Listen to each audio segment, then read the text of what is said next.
حضرت ابراہیم علیہ السلام کے بیٹے حضرت اسماعیل علیہ السلام کے 12 بیٹے تھے۔ ان کی نسل اس قدر ہوئی کہ مکہ مکرمہ میں نہ سما سکی اور پورے حجاز میں پھیل گئی۔ ان کے ایک بیٹے کرار کی اولاد میں عدنان ہوئے۔ عدنان کے بیٹے ماد اور پوتے کا نام نزا تھا۔ نزا کے 4 بیٹے تھے، ان میں سے ایک کا نام مزر تھا۔ مزر کی نسل سے قریش بن مالک پیدا ہوئے، یہ فہر بن مالک بھی کہلائے۔ قریش کی اولاد بہت ہوئی، ان کی اولاد مختلف قبیلوں میں بٹ گئی۔ ان کی اولاد سے کسا نے اقتدار حاصل کیا۔ کسا کے آگے 3 بیٹے ہوئے، ان میں سے ایک عبد المناف تھے، جن کی اگلی نسل میں ہاشم پیدا ہوئے۔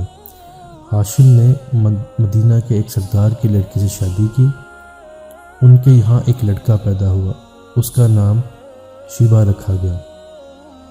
یہ پیدا ہی ہوا تھا کہ ہاشم کا انتقال ہو گیا۔ ان کے بھائی مطلب مکہ کے حاکم ہوئے۔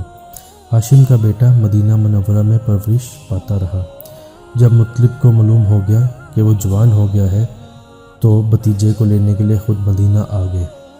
اسے لے کے مکہ مکرمہ پہنچے تو لوگوں نے خیال کیا یہ نوجوان ان کا غلام ہے۔ مطلب نے لوگوں کو بتایا یہ ہاشم کا بیٹا اور میرا بھتیجا ہے۔ اس کے باوجود لوگوں نے اسے مطلب کا غلام ہی کہنا شروع کر دیا۔ اس طرح شیبہ کو عبد المطلب کہا جانے لگا۔ انہیں عبد المطلب کے یہاں ابو طالب، حمزہ، عباس، عبداللہ، ابو لہب، حارث، زبیر، زرع اور عبد الرحمن پیدا ہوئے۔ ان کے بیٹے عبداللہ سے ہمارے نبی حضرت محمد صلی اللہ علیہ وسلم پیدا ہوئے۔ عبد المطلب کے تمام بیٹوں میں حضرت عبداللہ سب سے زیادہ خوبصورت اور سب سے زیادہ پاک دامن تھے۔ عبد المطلب کو خواب میں زمزم کا کنواں کھودنے کا حکم دیا گیا، یعنی حضرت اسماعیل علیہ السلام کے کنویں کو اس کنویں کے قبیلے جرح کے سردار مزاز نے پاٹ دیا تھا۔ قبیلہ جرم کے لوگ اس زمانے میں مکہ کے سردار تھے، بیت اللہ کے نگران تھے۔ انہوں نے بیت اللہ کی بے حرمتی شروع کر دی۔ ان کا سردار مزاز بن عمرو تھا، وہ اچھا آدمی تھا۔ اس نے اپنے قبیلے کو بہت سمجھایا کہ بیت اللہ کی بے حرمتی نہ کرو، مگر ان پر اثر نہ ہوا۔ جب مزاز نے دیکھا کہ ان پر کوئی اثر نہ ہوتا تو قوم کو اس کے حال پر چھوڑ کر وہاں سے جانے کا فیصلہ کیا۔ اس نے تمام مال و دولت، تلوالے اور زریں وغیرہ خانہ کعبہ سے نکال کر زمزم کے کنویں میں ڈالی اور مٹی سے اس کنویں کو پاٹ دیا۔ کنواں اس سے پہلے ہی خشک ہو چکا تھا، اب اس کا نام و نشان مٹ گیا۔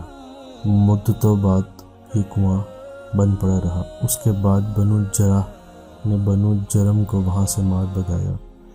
بنو جرح اور کسا کے سرداری کا زمانہ اسی حالت میں گزرا۔ کنواں بند رہا یہاں تک کہ کسا کے بعد عبد المطلب کا زمانہ آ گیا۔ انہوں نے خواب دیکھا، خواب میں انہیں زمزم کے کنویں کی جگہ دکھائی گئی اور اس کو کھودنے کا حکم دیا گیا۔ حضرت علی رضی اللہ تعالیٰ عنہ سے روایت ہے کہ ابو مطلب نے بتایا، میں حجر اسود کے مقام پر سو رہا تھا کہ میرے پاس ایک آنے والا آیا۔ اس نے مجھ سے کہا طیبہ کو کھودو۔ میں نے اس سے پوچھا طیبہ کیا ہے، مگر وہ کچھ بتائے بغیر چلا گیا۔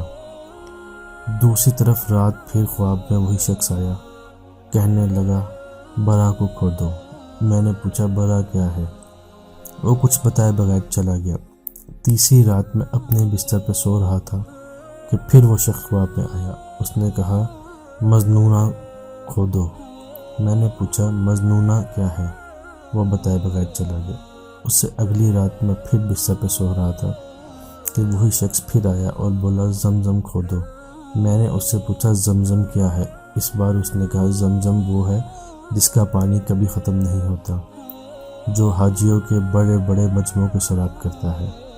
عبد المطلب کہتے ہیں میں نے اس سے پوچھا یہ کنواں کس جگہ ہے، اس نے بتایا گندگی اور خون پڑا ہے اور کوے ٹھونگے مار رہے ہیں۔ دوسرے دن عبد المطلب اپنے بیٹے حارث کے ساتھ وہاں گئے۔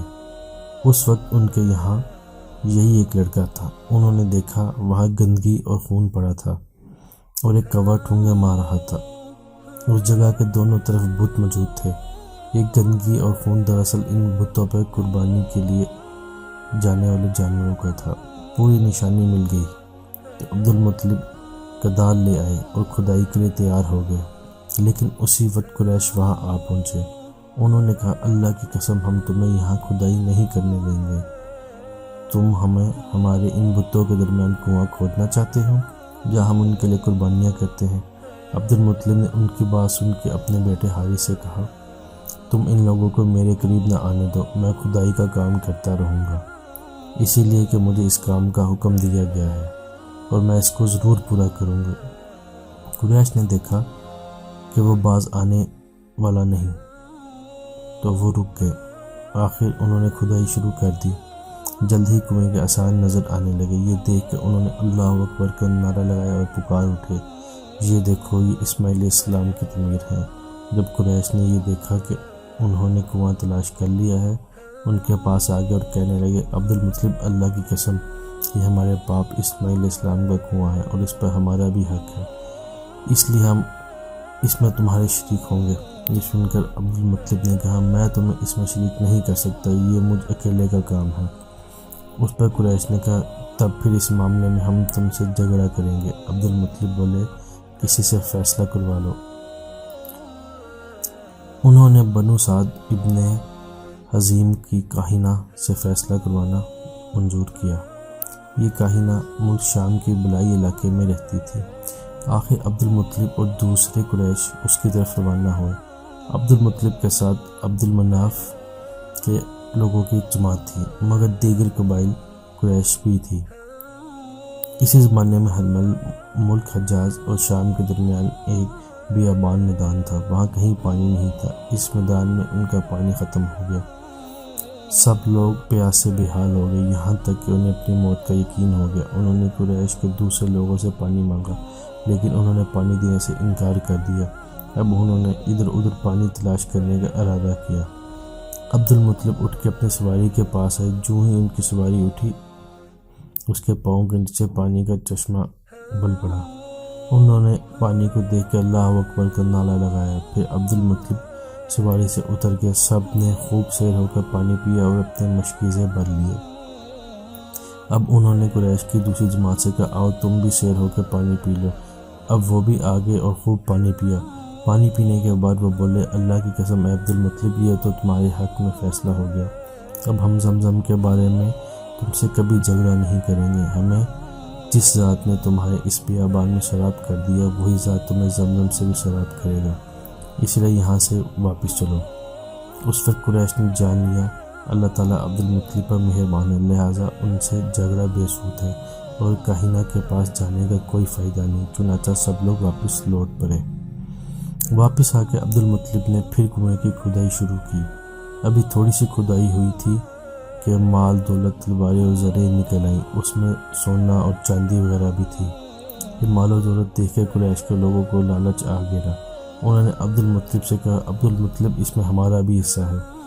اس کی بات سن کے عبدالمطلب نے کہا، نہیں، اس میں تمہارا کوئی حصہ نہیں، تمہیں انصاف کا طریقہ اختیار کرنا چاہیے۔ آؤ 500 کے تیروں سے کرا ڈال لیں۔ انہوں نے ایسا کرنا منظور کیا۔ 2 تیر کعبہ کے درمیان کعبے کے نام سے رکھے گئے، 2 عبدالمطلب کے اور 2 قریش کے، باقی لوگوں کے نام 5 سا پھینکا گیا تو مال و دولت کعبہ کے نام نکلا، تلواریں اور زریں عبدالمطلب کے نام، اور قریشیوں کے تام کے جو تیر تھے وہ کسی چیز پر نہ نکلے۔ اسی طرح فیصلہ ہو گیا۔ عبدالمطلب نے کعبے کے دروازے کو سونے سے سجا دیا۔ زمزم کی کھدائی سے پہلے عبدالمطلب نے دعا مانگی تھی، اے اللہ اس کی کھدائی کو مجھ پر آسان کر دے، میں اپنا ایک بیٹا تیرے راستے میں ذبح کروں گا۔ اب جب کہ کنواں نکل آیا تو انہیں خواب میں حکم دیا کہ اپنی منت پوری کرو، یعنی ایک بیٹے کو ذبح کرو۔